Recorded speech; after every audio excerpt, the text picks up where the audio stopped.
नमस्कार बंधुगण आज वीडियो रे जानिबा कि राशि अनुसार केते बयस रे धन प्राप्तिर योग बनी थाए। तेबे मेष राशि विषय रे कथा हेबा तो मेष राशि व्यक्ति विशेष माननकु वर्ष 19, 28, 37 वर्ष बयस रे धन प्राप्तिर योग बनी थाए। एमानंकु निज परिश्रम रे धन प्राप्तिर योग बनी थाए।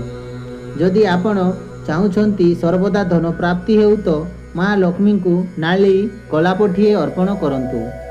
मेष राशि व्यक्ति विशेष माने जदि चाहुछंती आपण पाखे धनर अभाव केबे न रहू तेबे आपण प्रतिदिन बा सप्ताह को थरटिए चेष्टा करंतु माँ लक्ष्मी को नाली गलापटिए अर्पण पाई।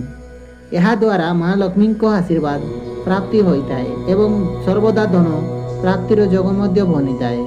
एहीपरि भल भल वीडियो देखिबा पाई वीडियोटी को लाइक करंतु और चैनल